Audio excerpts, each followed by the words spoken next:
कुछ एग्जांपल्स हम लोग देखते हैं अब। ये जो एग्जांपल्स हैं ये simultaneous occurrence of independent events में हैं। मतलब कि बहुत सारे इवेंट एक साथ अकर हो रहे हैं, simultaneous occurrence of independent events. और वो कैसे इवेंट हैं? इंडिपेंडेंट। तो ये क्वेश्चन में आपको नहीं दिया रहेगा, क्वेश्चन में तो आपको पहचानना पड़ेगा कि इंडिपेंडेंट इवेंट है या डिपेंडेंट इवेंट है। हमने यहाँ पर टाइप वाइज क्वेश्चन को डिस्ट्रीब्यूट किया है। कह रहा है कि अ बैग कंटेन 5 वाइट 7 रेड और 4 ब्लैक बॉल। मान लो एक बैग है, अर्न है, बॉक्स है, कुछ भी ले लो। इसमें 5 वाइट 7 रेड और 4 ब्लैक बॉल्स हैं। कह रहा है कि 4 balls are drawn 1 by 1 with replacement. एक एक करके निकाल रहे हैं। पहले एक निकाला, फिर उसको इसमें ड्रॉप कर दिया, फिर दूसरा निकाला, फिर उसको भी इसमें ड्रॉप कर दिया, फिर तीसरा निकाला, फिर उसको भी इसमें ड्रॉप कर दिया। विथ रिप्लेसमेंट बोल रहा है, मतलब जो बॉल निकालनी है वो इसमें फिर रख देनी है। तो बॉल निकाल करके फिर रख करके फिर एक्सपेरिमेंट करना, यानी कि ये समझ में आ गया होगा इंडिपेंडेंट इवेंट है। इंडिपेंडेंट इवेंट हमने समझाया भी था। तो यहाँ पर सबसे पहले हमसे कह रहा है क्या क्वेश्चन में, what is the probability that none of is white. हमने 4 बॉल निकाली और कोई वाइट नहीं आया, तो प्रोबेबिलिटी ऑफ नॉट वाइट क्या होगा? Probability of not white, white के ऊपर बार लगा दिया, मैंने हमने एक सिंबल मान लिया डब्ल्यू को कि वाइट बॉल आने की इवेंट है, और उसके ऊपर बार लगा दिया तो वाइट बॉल ना आने का इवेंट हो गया। तो प्रोबेबिलिटी ऑफ नॉट वाइट क्या हो जाएगा? पहली बार में अगर देखा जाए तो वाइट नहीं है, वाइट टोटल 5 है, वाइट नहीं है मतलब या तो रेड आ रहा है या तो ब्लैक आ रहा है। तो क्या हो गया? वाइट ना आने के लिए टोटल हो जाएगा 11, और अपॉन टोटल नीचे है कितना, ये 12 4 16 16, 11 अपॉन 16 हो जाएगा वाइट ना आने का फर्स्ट में। अब क्या हो रहा है? प्रोबेबिलिटी निकालने किसकी है? Probability not white in first and not white in second and not white in third and not white in white in fourth. 4 निकाला और चारों में किसी में वाइट नहीं आया, और हर बार जो हम बॉल निकालेंगे सब क्या है? इंडिपेंडेंट है। यानी ये क्या हो जाएगा? Probability of not white into probability of not white into probability of not white into probability of not white. कितना हो जाएगा ये तुम्हारा? फर्स्ट बार में नॉट वाइट आने के लिए 11/16, सेकंड भी वही हो जाएगा 11/16, थर्ड में भी 11/16 और फोर्थ में भी 11/16। तो टोटल हो जाएगा 11/16 होल टू दी पावर 4। ठीक है, तो इस तरीके से हमने ये बता रखा है कि अगर इंडिपेंडेंट इवेंट हैं तो इंटरसेक्शन का मतलब उनके प्रोडक्ट्स के बराबर हो जाता है। तो फर्स्ट में वाइट नहीं आया, सेकंड में वाइट नहीं आया, थर्ड में वाइट नहीं, फोर्थ में वाइट नहीं, तो ये सारे के सारे इवेंट इंडिपेंडेंट हैं क्योंकि हम बॉल को रिप्लेस कर दे रहे हैं। ठीक है, इसलिए इस तरीके से यहाँ पर इसको किया जाएगा और रिजल्ट हो जाएगा 11/16 टू दी पावर 4। क्वेश्चन को ट्राई करते रहिए खुद से भी। अगला क्वेश्चन देखो, कह रहा है कि policeman fires 4 bullets on a dacoit. The probability that dacoit will be killed by 1 bullet is 0.6. What is the probability that the dacoit is still alive? ठीक है, तो क्वेश्चन में कह रहा है कि पुलिसमैन है, डकैत पे फायर करता है 4 बुलेट, उसके एक बुलेट से मरने की प्रोबेबिलिटी 0.6 है। वो चारों बुलेट फायर करने के बाद भी जिंदा है, इसका मतलब वो किसी बुलेट से मरा नहीं, मतलब हर बुलेट लगने के बाद वो जिंदा है, या तो उसको लगा नहीं या तो लगने के बाद भी जिंदा है। तो यहाँ पे हम लोग एक चीज़ देखते हैं इस क्वेश्चन में, प्रोबेबिलिटी ऑफ किल, मर गया। ठीक है, किल मरने की प्रोबेबिलिटी, तो प्रोबेबिलिटी ऑफ किल 0.6 दिया हुआ है। तो प्रोबेबिलिटी ऑफ नॉट किल क्या हो जाएगा? 1 माइनस 0.6 0.4 के इक्वल। अब यहाँ पे कह रहा है कि probability still alive, still alive की जो प्रोबेबिलिटी होगी क्या मतलब है? पहली बुलेट चली, नहीं मरा, बार मतलब यहाँ किल मतलब के यानी मर गया, के का बार बना दिया मतलब नहीं मरा, एंड सेकंड बुलेट में भी नहीं मरा, एंड थर्ड बुलेट में भी नहीं मरा, एंड फोर्थ बुलेट में भी नहीं मरा, सारे एक साथ हैं, इसीलिए हमने हेडिंग में दिया था साइमल्टेनियस अकरेंस। ठीक है, 4 एक्सपेरिमेंट यहाँ पर एक साथ अकर हो रहा है। अब यहाँ पर चारों बुलेट से नहीं मरा और सब इंडिपेंडेंट हैं, ठीक है। अब पहली बुलेट उसको लग गई अगर, तो दूसरी लगेगी कि नहीं लगेगी, और पहली नहीं लगी तो दूसरी लगेगी कि नहीं लगेगी, ये इंडिपेंडेंट है। अगर मान लो तुम निशाना लगाते हो, 4 तुम्हारे पास मान लो गोली है और एक बंदूक दे दिया जाए, और मान लो कि पहली वाली जो तुमने गोली फायर की तो निशाना नहीं लगा, तो क्या जरूरी है कि दूसरे वाले में निशाना लग जाएगा? पहले वाले में निशाना लगना या न लगना दूसरे वाले में निशाना लगने या न लगने से पूरी तरह से इंडिपेंडेंट है। तो वैसे ही यहाँ पर भी कंडीशन है। तो इसका मतलब ये सीधे सीधे मल्टीप्लाई हो जाएगा, P not kill and P not kill intersection multiply हो जाएगा क्योंकि इंडिपेंडेंट है, नॉट किल और P नॉट किल, यानी कि 0.4 इंटू 0.4 इंटू 0.4 इंटू 0.4, ये कितना हो जाएगा 0.4 टू दी पावर 4, ये आंसर हो जाएगा। और सिंप्लीफाई इसको कर लेंगे, ठीक है। अब occurrence of at least one event for independent event, independent event में कम से कम एक के होने के लिए अगर प्रोबेबिलिटी की चर्चा करें तब क्या होगा। यहाँ देखो कह रहा है कि ये person in mathematics, a problem in mathematics is given to 3 students whose chance of solving it are 1/3 2 1/3 1/4। Suppose कर लो कि 3 पर्सन है या 3 स्टूडेंट हैं, 3 स्टूडेंट हैं, उनको हमने मैथमेटिक्स की एक प्रॉब्लम दी।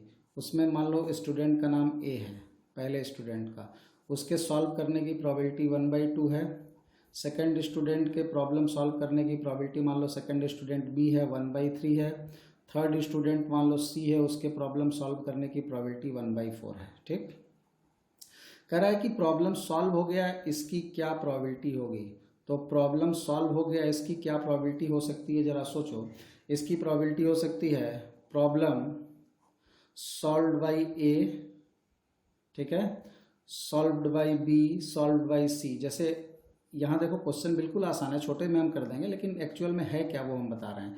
ए ने सॉल्व किया एंड बी और सी ने सॉल्व नहीं किया, या ए ने सॉल्व नहीं किया, बी ने सॉल्व किया, सी ने सॉल्व नहीं किया, या ए ने सॉल्व नहीं किया, बी ने सॉल्व नहीं किया, सी ने सॉल्व किया। प्रॉब्लम सॉल्व कैसे हो जाएगी भाई, कोई भी कर दे, ए कर दे या बी कर दे या सी, कोई भी एक कर दे तो प्रॉब्लम तो सॉल्व हो गई।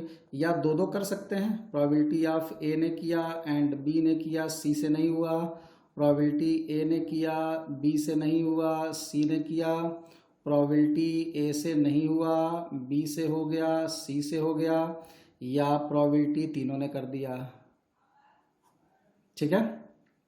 तो प्रॉब्लम सॉल्व करने के ये टोटल इतने चांस हैं, या तो कोई एक सॉल्व कर दे, ए कर दे बी सी ना करे, बी कर दे ए सी ना करे, सी कर दे ए बी ना करे, तब भी प्रॉब्लम सॉल्व हो जाएगा। अगर मान लो ए बी ने कर दिया, सी ने नहीं किया, ए सी ने कर दिया, बी ने नहीं किया, बी सी ने कर दिया, ए ने नहीं किया, तो भी प्रॉब्लम सॉल्व हो जाएगा। तीनों ने सॉल्व कर दिया तो भी प्रॉब्लम सॉल्व हो जाएगा।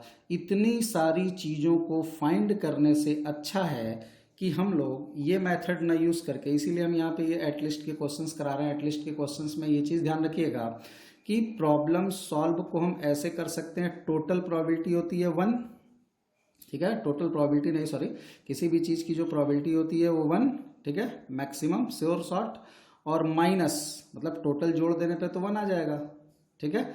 और उसमें से हमने क्या कर दिया, प्रॉब्लम नॉट सॉल्व, ठीक है, प्रॉब्लम किसी से सॉल्व नहीं हुआ। अगर हम प्रॉब्लम सॉल्व निकालना चाहते हैं तो 1 माइनस प्रॉब्लम नॉट सॉल्व अगर कर दें तो इसका रिजल्ट यही आएगा। तो एटलिस्ट वाले में हम लोग यही करते हैं, एटलिस्ट कहीं पर भी अगर बोला जाए तो ये एटलिस्ट ही है, किसी एक से सॉल्व हो गया मतलब प्रॉब्लम सॉल्व हो गया, कम से कम एक से सॉल्व होना चाहिए। तो 1 माइनस किसी से सॉल्व नहीं हुआ इज इक्वल टू कम से कम किसी एक से सॉल्व हो गया। तो ये निकालना ज़्यादा आसान है एज कंपेरिजन टू दिस। ये भी सही लिखा हुआ है, ये भी अपने जगह सही है, मेथड एक्चुअल में यही है, बट क्वेश्चन करने के लिए सिंपलेस्ट फॉर्म में हम लोग यहाँ पर ये चीज़ अप्लाई कर सकते हैं, इतना हमको अलग अलग ऐड नहीं करना पड़ेगा। ये क्या लिखा हुआ है, 1 minus problem not solve. Problem not solve मतलब प्रॉब्लम न तो ए से सॉल्व हुआ एंड न तो बी से सॉल्व हुआ एंड न तो सी से सॉल्व हुआ। 1 माइनस अब ए बी सी का जो प्रॉब्लम सॉल्विंग है वो इंडिपेंडेंट। मान लो एक क्वेश्चन तुमको और तुम्हारे फ्रेंड को दिया जाए, तुमसे अगर हो गया तो क्या जरूरी है तुम्हारे फ्रेंड से हो जाएगा, या तुम्हारे फ्रेंड से हो गया तो ये जरूरी नहीं है कि तुमसे भी हो जाएगा। तो ऐसी परिस्थिति में यहाँ पर ये इंडिपेंडेंट इवेंट्स हैं, इंडिपेंडेंट इवेंट्स है तो हम यहाँ पे सीधे मल्टीप्लाई करेंगे, यहाँ पर ये और ये हो जाएगा बी नॉट और प्रोबेबिलिटी सी नॉट। अब यहाँ पर हम लोग इसको 1 माइनस प्रोबेबिलिटी ए नॉट, मतलब ए से प्रॉब्लम सॉल्व नहीं हुआ, सॉल्व होने की प्रोबेबिलिटी 1/2 थी तो न सॉल्व होने की प्रोबेबिलिटी 1 माइनस 1/2 हो जाएगी। बी के सॉल्व होने की प्रोबेबिलिटी 1/3 तो न सॉल्व होने की 1 माइनस 1/3 हो जाएगी। सी के सॉल्व होने की प्रोबेबिलिटी 1 थी तो न सॉल्व होने की 1/1/4 हो जाएगी। और ये टोटल आपका यहाँ पे कितना आ जाएगा, ये हो जाएगा 1 माइनस, ये सब्ट्रैक्ट करेंगे तो 1/2, ये सब्ट्रैक्ट करेंगे तो 2/3 और ये सब्ट्रैक्ट करेंगे तो 3/4। 3 और 3 कैंसिल, 2 और 2 कैंसिल, रिजल्ट हो गया 1 माइनस 1/4, कितना आ जाएगा 3/4। ठीक है, तो ये आंसर हो जाएगा। यानी प्रॉब्लम किसी कम से कम एक से सॉल्व हो जाए, इसका मतलब प्रॉब्लम सॉल्व हो गया, कम से कम एक से सॉल्व। तो कहीं पर भी अगर तुम्हारे पास इंडिपेंडेंट इवेंट्स में एटलीस्ट 1 के लिए क्वेश्चंस बनता हो, एटलीस्ट 1 वर्ड न लिखा हो लेकिन उसका सेंस एटलीस्ट 1 का आ रहा हो, तो वहाँ पर हम लोग क्या करते हैं, 1 माइनस नन कर देते हैं। 1 माइनस नन मतलब किसी से नहीं हो, वो इवेंट न हो, उस इवेंट के होने की probability is equal to 1 minus न होने की प्रोबेबिलिटी। ये कब यूज़ करेंगे, एटलीस्ट 1 वाले केसेस में ये चीज़ हम लोग यूज़ कर सकते हैं। और एक आध एग्जांपल देखो और क्लियर होगा। ये क्वेश्चन पढ़िए, कह रहा है कि अ machine operates if all of its 3 components function. मान लो एक मशीन में 3 कंपोनेंट लगे हुए हैं, 3 पार्ट में लगा हुआ है, कन्वर्टेड है। वो मशीन तब काम करती है जब उसका तीनों पार्ट फंक्शन में है, तीनों पार्ट काम कर रहा है। ठीक है, the probability that the first component fail during the year is 0.14। मान लो कि पहले वाले कंपोनेंट के, उसमें 3 कंपोनेंट जो लगे हुए हैं उसमें पहले वाले के साल भर में ख़राब होने के लिए प्रोबेबिलिटी है 0.14, दूसरे वाले के ख़राब होने की प्रोबेबिलिटी 0.10 और थर्ड कंपोनेंट फेल होगा, इसकी प्रोबेबिलिटी 0.05 है। What is the probability that the machine will fail during the year. Machine ने काम करना बंद कर दिया साल भर के अंदर, क्या इसकी प्रोबेबिलिटी होगी। तो अब मशीन काम करना कब बंद कर देगा, सोच के बोलो। प्रोबेबिलिटी किसकी, मशीन फेल। मशीन फेल कब होगा, मशीन फेल होगा जब एटलीस्ट 1, कम से कम एक, कोई भी काम करना बंद कर दे। 3 कंपोनेंट हैं, तीनों में से कोई भी काम करना बंद कर दे, मशीन फेल हो जाएगी। मतलब क्या हो सकता है, एटलीस्ट 1 अगर फेल हो गया तो पूरी मशीन फेल हो जाएगी। तो मशीन कैसे काम फेल होगी, तो यहाँ पे हो जाएगा प्रोबेबिलिटी। मान लो कि फर्स्ट मशीन, ये पहली मशीन है, ये या सेकंड या थर्ड, तीनों में से कोई भी फेल हो जाए। ये एटलीस्ट 1 के लिए हमने सिंबल आपको ऑलरेडी पीछे बता रखा है कि एटलीस्ट 1 इन ए बी सी, मतलब A union B union C. तो यहाँ एटलीस्ट 1 कोई भी खराब हो जाएगा तो मशीन काम करना बंद कर देगी। अब यूनियन में तो हम यहाँ पर इंडिपेंडेंट इवेंट यूज़ कर नहीं सकते हैं, इंडिपेंडेंट इवेंट इंटरसेक्शन में यूज़ कर दिया जाता है प्रोडक्ट फॉर्मेट में। तो यहाँ पर हम इसको ये लिख सकते हैं, एटलीस्ट 1 फेल मतलब 1 minus no fail. No fail का मतलब 1 यूनियन 2 यूनियन 3 के ऊपर बार लगा दिया, मतलब कोई खराब नहीं हुआ। 1 माइनस कोई खराब नहीं हुआ, इसका मतलब कम से कम एक खराब हो गया। ठीक है, 1 माइनस कोई खराब नहीं हुआ, इसका मतलब इस पूरे को एक इवेंट मानो तो किसी भी इवेंट की प्रोबेबिलिटी 1 माइनस उसके नॉट की प्रोबेबिलिटी के बराबर होता है। तो हम इसको ये लिख सकते हैं। और अब हम यहाँ पे सेट थ्योरम में पढ़े हुए हैं कि ए यूनियन बी का complement A complement intersection B complement होता है। तो वो चीज़ यहाँ पे अप्लाई कर देंगे तो 1 माइनस पी, इस कॉम्प्लीमेंट को सबको दे देंगे तो फर्स्ट का कॉम्प्लीमेंट इंटरसेक्शन, सेकंड का कॉम्प्लीमेंट इंटरसेक्शन, थर्ड का कॉम्प्लीमेंट, ये यूज़ हो गया। ठीक है, कॉम्प्लीमेंट समझ रहे हो यहाँ पे, मतलब नो।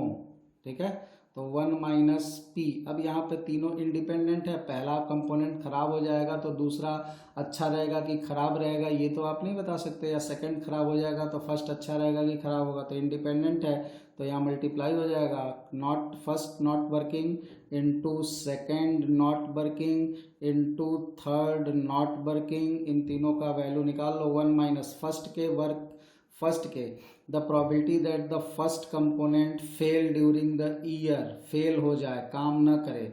हमने यहाँ पर फर्स्ट क्या लिया था, ध्यान से देखो, ये मशीन फेल लिया था फर्स्ट, किसको माने थे यहाँ पे, हमने यहाँ फर्स्ट क्या माना था कि फर्स्ट मशीन फेल, ठीक है।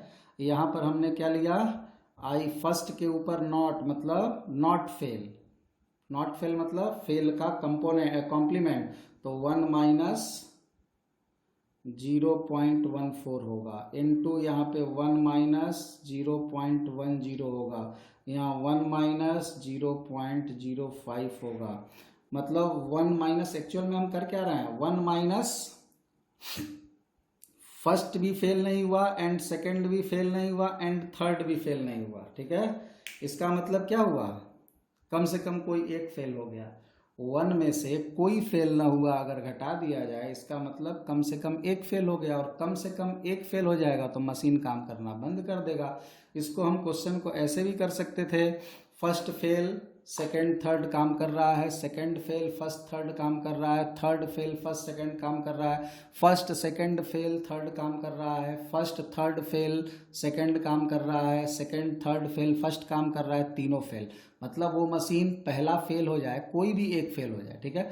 एक फेल हो गया, 2 काम कर रहा है तो भी काम नहीं करेगी मशीन, एक दूसरा फेल हो जाए और बाकी दोनों काम करता रहे तो भी फेल हो जाएगी मशीन, अगर तीनों खराब हो जाए तो भी मशीन फेल हो जाएगी, कोई 2 खराब हो जाए तो भी मशीन फेल हो जाएगी। तो यहाँ तुमसे बोल रहा है कि मशीन अगर काम नहीं कर रही है, इसका क्या मतलब हो सकता है, मशीन काम नहीं कर रही है मतलब तीनों में से कोई कम से कम एक तो खराब है, तीनों भी खराब हो सकता है तीनों ही खराब हो गया, हो सकता है 2 खराब हो गया हो सकता है 1 खराब हो गया, कम से कम 1 खराब होना चाहिए, तो कम से कम 1 यहाँ पे आ रहा है, और एटलीस्ट 1 के प्रॉब्लम में इतना सारा सब चीज़ ऐड करने से अच्छा 1 खराब या 2 खराब या तीनों खराब, उससे बढ़िया है 1 माइनस कोई नहीं खराब है, 1 माइनस कोई नहीं खराब है मतलब कम से कम 1 खराब है, तो उस मेथड का यूज़ करके हम यहाँ पर इसको सॉल्व कर सकते हैं। हम इसको सिंप्लीफाई कर लो, सबकी वैल्यू निकाल लो, अब सबकी वैल्यूज़ यहाँ पे क्या क्या आएंगी बोलो, सब्ट्रैक्ट करके 1 माइनस 0.14 कितना आ जाएगा 0.86 आई थिंक,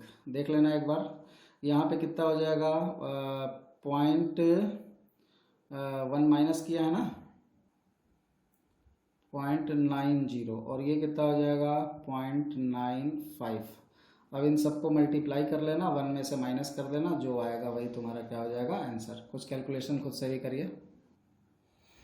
यहाँ कोई क्वेश्चन लिखे हैं, जैसे ये फर्स्ट वाला क्वेश्चन देखो, इसमें बच्चे अक्सर गलती करते हैं, ध्यान रखना थोड़ा, इस क्वेश्चन को ध्यान से देखो। ये सारे क्वेश्चन आपके इस तरीके के क्वेश्चन जेई में पूछे जाते हैं, बोर्ड में भी इस तरीके के क्वेश्चन पूछे जाते हैं, तो इनकी प्रैक्टिस आप ढंग से करके रखिए। ऐसा नहीं कि ये जेई के क्वेश्चन हो रहे हैं तो बोर्ड वाले नहीं करेंगे, बोर्ड के हो रहे हैं तो जेई वाले नहीं करेंगे, ये दोनों एग्जामिनेशन पॉइंट ऑफ व्यू से सारे क्वेश्चन इंपॉर्टेंट हैं, ठीक है। पहला क्वेश्चन कह रहा है कि यह box contain 3 red 5 black ball, एक बॉक्स है, उस बॉक्स में 3 लाल और 5 ब्लैक, ब्लैक या ब्लू, बी से हमने ऐसे ही बी लिख दिया है, आर बी नीचे ब्लू लिखा हुआ है, यहाँ बी ब्लू के लिए है, तो 3 रेड और 5 ब्लू बॉल है, ठीक है। 2 बॉल्स आर ड्रॉन 1 by 1, इसमें से 2 बॉल निकालना है एक एक करके, at a time, at random, बिना रिप्लेसमेंट का, मतलब उसमें वापस रखना नहीं है। ये जो क्वेश्चन है, अब हम ये जनरल थ्योरी या प्रोबेबिलिटी पे क्वेश्चंस करा रहे हैं, ठीक है। इसमें हमने इसको लिखा नहीं कि ये किस टाइप का क्वेश्चन है, ठीक है। तो इंडिपेंडेंट इवेंट है कि बेस थ्योरम है कि टोटल प्रोबेबिलिटी है कि कंडीशनल है, हमने कुछ नहीं लिखा, ये प्लेन एक क्वेश्चन लिख दिया थ्योरी ऑफ प्रोबेबिलिटी से रिलेटेड। अब आप खुद से इसमें दिमाग लगाइए कि क्या हो सकता है। अब कह रहा है कि find the probability that getting 1 red and 1 blue ball. ध्यान से क्वेश्चन को समझो। कह रहा है कि एक बॉक्स में से हमें 2 बॉल निकालनी है एक एक करके बिना रिप्लेसमेंट के, ठीक है, रिप्लेस नहीं करना है, एक निकालना है फिर एक निकालना, 1 by 1 मतलब दोनों एक साथ नहीं उठा लेना है, एक निकालना है फिर दूसरा निकालना है, ठीक, बिना रिप्लेसमेंट के, मतलब उसमें रखना नहीं है बॉल को, एक निकाल लिया तो फिर उसको रखना नहीं, एक निकाल के अपने पास रख लो और दूसरा फिर निकाल लो उसमें से, तो तुम्हारे पास 2 बॉल हो जाएगी। इसकी प्रोबेबिलिटी बताओ कि तुम्हारे हाथ में जो बॉल आई उसमें एक रेड है और एक ब्लू है, क्या इसकी प्रोबेबिलिटी होगी। अब यहाँ पर एक चीज देखो, बच्चे जो अक्सर गलती करते हैं, बच्चे क्या गलती करते हैं कि रेड और ब्लू की यहाँ पर प्रोबेबिलिटी सीधे सीधे निकाल देते हैं। लेकिन यहाँ पर जो ध्यान रखने की बात है वो ये है कि तुमको एक चीज यहाँ क्वेश्चन में ध्यान रखना पड़ेगा, क्या फर्स्ट रेड आए सेकंड ब्लू आए, या फर्स्ट ब्लू आए सेकंड रेड आए। दोनों कंडीशन में तो तुम्हारे हाथ में एक लाल और एक ब्लू होगी। इसने ये नहीं कहा है कि फर्स्ट वाली बॉल रेड आए और सेकंड जो बॉल तुम निकालो वो ब्लू आए। इसने तुमसे ये बोला कि उसकी प्रोबेबिलिटी बताओ कि दोनों बॉल तुम्हारे जब हाथ में आ गई तो उसमें एक लाल है और एक ब्लू है। ठीक है, अब पहले लाल निकला कि पहले ब्लू निकला, इसने ये यहाँ पर आइडेंटिफाई नहीं किया है। तो यहाँ पर तुम्हें ये चीज अपने दिमाग में रखना पड़ेगा, फर्स्ट चांस में ब्लू आए सेकंड में रेड आए, या फर्स्ट में रेड आए सेकंड में ब्लू आए, ये दोनों केस आपको यहाँ पर कंबाइंड करना पड़ेगा, दोनों को यहाँ पर काउंट करना पड़ेगा। अगर तुम केवल रेड और ब्लू दिमाग में रख करके इसको कर देते हो तो क्वेश्चन गड़बड़ हो जाएगा। वैसे क्वेश्चन में दिया रहता है कि फर्स्ट वाला रेड आए और सेकंड वाली बॉल ब्लू, मतलब फर्स्ट ड्रॉन में जो बॉल आए वो रेड हो और सेकंड ड्रॉन में जो बॉल आए वो ब्लू हो। वो क्वेश्चन अगर रहेगा तो उसको हम लोग जनरल दूसरे तरीके से सोचेंगे। लेकिन अगर मान लो क्वेश्चन में ये कह दे कि हमने दो बॉल निकाली, एक रेड और एक ब्लू हो गई, एक रेड और एक ब्लू का मतलब हुआ कि वो पहला रेड है कि दूसरा रेड है, ये यहाँ पर आइडेंटिफाई नहीं है। तो ऐसे क्वेश्चन में हमको उन चीजों को ध्यान रखना पड़ेगा। तो अब क्या करेंगे इस क्वेश्चन में, ध्यान से देखो, यहाँ जो प्रोबेबिलिटी होगी, किसकी प्रोबेबिलिटी निकालनी है, one red and one blue. क्या होगा ये प्रोबेबिलिटी, रेड देन ब्लू या ब्लू देन रेड। ठीक है, या मतलब यूनियन या प्लस। अब यहाँ पर प्रोबेबिलिटी पहली वाली बॉल रेड आ जाए, ठीक है, एंड तब ब्लू आए, या पहली वाली ब्लू आ जाए एंड तब रेड आए।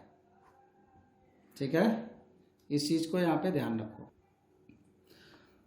पहली रेड दूसरी वाली बॉल ब्लू आ जाए, या पहली वाली ब्लू दूसरी वाली बॉल रेड आ जाए। ये 1 2 से आइडेंटिफाई कर सकते हो, कोई दिक्कत नहीं है। अगर समझ रहे हो तो 1 2 भी लिखने की जरूरत नहीं है। यहाँ पर ये दोनों केसेस जो हैं वो म्यूचुअली एक्सक्लूसिव हैं। म्यूचुअली एक्सक्लूसिव क्यों हैं, जरा देखो, R1 एंड B2 और B1 एंड R2, इन दोनों में कुछ कॉमन होगा क्या,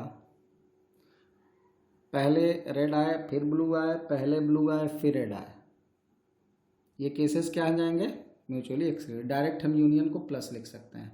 तो प्रोबेबिलिटी R1 इंटरसेक्शन B2 या प्रोबेबिलिटी B1 इंटरसेक्शन R2, मतलब प्रोबेबिलिटी पहले रेड आया मतलब R1 एंड देन प्रोबेबिलिटी अगर रेड आ चुका तब ब्लू आ रहा है, कंडीशनल का कॉन्सेप्ट यहाँ पे यूज कर सकते हो, प्लस प्रोबेबिलिटी पहले ब्लू आ गया एंड जब ब्लू आ चुका तब रेड आने की प्रोबेबिलिटी। तो रेड आने की प्रोबेबिलिटी क्या है, अब तुम जरा देखो, इसके अंदर तुम्हारे पास बॉल क्या है, 3 रेड 5 ब्लैक। तो पहले रेड आ गया, रेड मतलब 3 में से कोई आ गया, टोटल बॉल है 8। और पहली वाली बॉल तुम्हारी क्या आ गई, रेड। तो पहली वाली बॉल अगर रेड आ गई तो अब तुम्हारे पास टोटल बॉल कितनी बची, रेड एक बॉल निकल ली है, तो अब बॉल तुम्हारे पास 7 बची, और 7 में तुम्हारे पास रेड बचा 2 और ब्लू बचा 5। तो पहली अगर रेड निकल चुकी है तो दूसरी वाली ब्लू होगी, इसकी क्या प्रोबेबिलिटी होगी, 5/7। या पहली वाली अगर ब्लू होती मतलब 5 में से कोई आता, टोटल 8 था, और पहली वाली अगर ब्लू निकल चुकी तो टोटल बॉल कितना हो गया 7, और उसमें रेड आने की प्रोबेबिलिटी तो 3/7। तो ये कितना हो जाता तुम्हारा, डायरेक्ट भी कर सकते हो इस क्वेश्चन को, जरूरी नहीं है कि इस फार्मूले का यूज़ करके ही करो। ये क्वेश्चन सिंपल है, हमने खाली समझाने के लिए सब चीज़ों को लिख दिया। अब दोनों देखो एक ही चीज़ लिखा हुआ है, ये भी 3/8 5/7, 3/8 5/7 एक ही जैसा लिखा हुआ है। मल्टीप्लाई कर लेते हैं, कैंसिल तो होने का दिखाई नहीं दे रहा है, तो ये हो जाएगा 15 और नीचे हो जाएगा 7 8 जा 56, इसी का होल स्क्वायर कर लेना, यही तुम्हारा क्या हो जाएगा इस क्वेश्चन का आंसर हो जाएगा। सॉरी प्लस है ना, प्लस है तो 2 टाइम्स हो जाएगा, मल्टीप्लाई स्क्वायर नहीं होगा, तो प्लस है बीच में तो 2 टाइम्स हो जाएगा। ठीक है, इसका मल्टीप्लाई 15/56 और इसका भी 15/50, अब 2 से 56 कैंसिल कर दो तो 15 अपॉन कितना हो जाएगा 28, देख लेना। ठीक है, अब ये वाला क्वेश्चन पढ़ो, कैलकुलेशन खुद से देखते रहिए आप लोग, छोटा मोटा कॉन्सेप्ट समझने की कोशिश करिए। यहाँ एग्जांपल्स में से यहाँ कह रहा है कि 2 cards are drawn without replacement from well shuffled pack of 52 cards, find the probability that one is a spade and other is a queen of red colour. इस क्वेश्चन को ध्यान से देखो, क्या कह रहा है कि आपको 2 कार्ड निकालना है विदाउट रिप्लेसमेंट, मैंने उसमें रखना नहीं, एक निकाल लेना फिर दूसरा, दोनों एक साथ भी निकाल सकते हो, कुछ दिया नहीं हुआ है इसमें। From well shuffled pack of 52 cards, find the probability that one is a spade and other is a queen of red colour. पहली वाली बॉल, या इसमें पहली दूसरी आइडेंटिफाई नहीं किया, ठीक है, सेम वही चीज कंडीशन फिर आ गई। इसने ये नहीं बोला कि पहला वाला स्पेड और दूसरा वाला क्वीन, हो सकता है कि पहला स्पेड दूसरा क्वीन आ जाए, हो सकता है पहला क्वीन और दूसरा स्पेड आ जाए। तो यहाँ पर भी इसी क्वेश्चन की तरह 2 कंडीशन होंगी। तो यहाँ पे क्या हो जाएगा, प्रोबेबिलिटी क्या, 1 स्पेड एंड 1 रेड क्वीन, क्या हो जाएगा ये, प्रोबेबिलिटी फर्स्ट वाला स्पेड एंड सेकंड वाला क्वीन, या फर्स्ट वाला पत्ता क्वीन आ जाए एंड सेकंड वाला स्पेड आ जाए। ठीक, और स्पेड भी, क्वीन भी कैसा आना चाहिए, रेड क्वीन आना चाहिए। ठीक, अब ये क्या हो जाएगा जरा बताना। यहाँ पर भी यूनियन है, प्लस कर देंगे, प्रोबेबिलिटी यहाँ पर हो जाएगी S1 intersection Q2 plus probability Q1 intersection S2। अब इसमें भी तुम फार्मूला अप्लाई करो उसी तरीके से, ये प्रोडक्ट हो जाएगा, इंटरसेक्शन है, इंटरसेक्शन है तो यहाँ पे कैसे प्रोडक्ट होगा वो देखो, क्या होगा, प्रोबेबिलिटी ऑफ S1, पहला S1 आ गया, और फिर प्रोबेबिलिटी ऑफ क्वीन अगर पहला वाला स्पेड आ चुका है तो, प्लस प्रोबेबिलिटी ऑफ क्वीन और प्रोबेबिलिटी ऑफ स्पेड अगर क्वीन आ चुका है तो। ठीक है, यहाँ पर हम लोग प्रोबेबिलिटी ऑफ S1 मतलब स्पेड आने की प्रोबेबिलिटी, स्पेड टोटल कितने होते हैं 13, 13 और नीचे 52, पहला पत्ता स्पेड आ चुका, उसको बाहर निकाल चुके हैं, अब दूसरा पत्ता जब निकालने जाएंगे तो अपने पास टोटल पत्ते कितने बचेंगे 51, और अपने पास क्वीन कितनी है, रेड क्वीन, रेड क्वीन कह रहा है, रेड क्वीन 2 होती है ना, तो 2 प्लस पहले क्वीन आ जाए यानी 2/52 एंड क्वीन आ चुका तो स्पेड आने की प्रोबेबिलिटी, क्वीन आ चुका तो स्पेड आने की प्रोबेबिलिटी क्या हो जाएगा 13/51। अब देखो यहाँ इस क्वेश्चन में, अब इसको कैलकुलेट कर लेना तुम, इसी क्वेश्चन में और कॉम्प्लिकेशन बनाए जा सकते थे। कैसे कॉम्प्लिकेट किया जा सकता था, अगर यहाँ रेड कलर ना लिख करके ब्लैक कलर लिख देता तो क्वेश्चन कॉम्प्लिकेटेड हो जाता। अब बोलोगे क्यों कॉम्प्लिकेटेड हो जाता, कॉम्प्लिकेटेड इसलिए हो जाता क्योंकि स्पेड का भी कलर ब्लैक होता है। अगर स्पेड निकल गया है तो स्पेड के साथ कहीं क्वीन ही तो नहीं निकल गया है, बात समझ रहे हो ना, स्पेड में भी तो क्वीन होगा।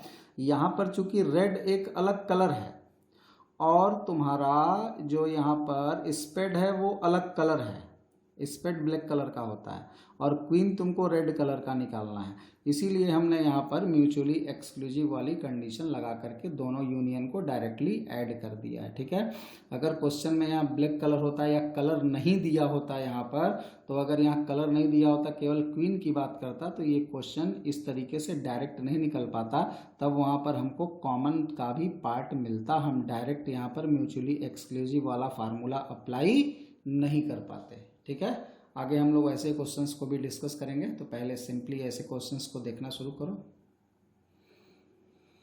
यहाँ इस क्वेश्चन में देखो ऐसे क्वेश्चंस भी आए हुए हैं आईटी में, कह रहा है कि A speak truth in 60% of the cases, 100 में 60 बार ए सही बोलता है और बी 100 में 90 बार सही बोलता है। ठीक है, तो जो प्रोबेबिलिटी हो गई, प्रोबेबिलिटी ए के सच बोलने की वो क्या हो गई 6/10, और प्रोबेबिलिटी जो बी के सच बोलने की है वो क्या हो गई 9/10। और सिंप्लीफाई करके इसको छोटा भी कर सकते हैं, हम जानबूझ के बेस इक्वल रखे हैं, हो सकता है बाद में कैलकुलेशन में थोड़ा हमको आराम मिल जाए।